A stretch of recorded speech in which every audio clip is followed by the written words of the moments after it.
سڵاوتان لێبێت من سۆزی وریا پەرستاری تایبەت بە توێژی منداڵان لە باخچەی منداڵانی مارگرێت من لێرەم بۆ ئەوەی گرنگی بدەم بە تەندروستی منداڵەکانتان ڕۆژانە ئاوێتە دەبم لەگەڵ منداڵەکانتاندا ئەویش بە گرنگیدان بە گەشەی ژیری و جەستەیی منداڵەکانتان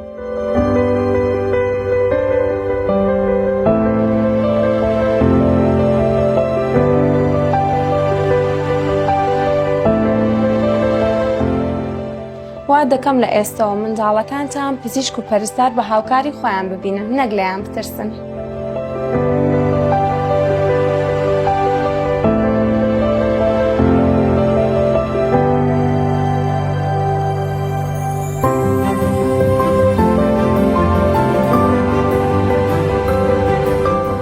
ئەمە جگە لەوەی بەردەوام ئاگاداری هەڵسوکەوت و پاکوخەیانیان دەبم هەروەها بە دوواداچوون دەکەم بۆ چۆنێتی چەندێتی خەو و خواردنیان.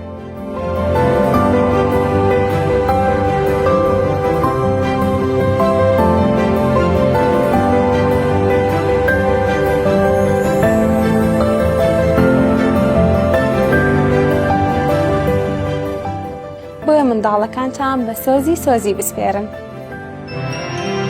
مارگرێت هیوایەک بۆ ئایندەی منداڵەکانتان.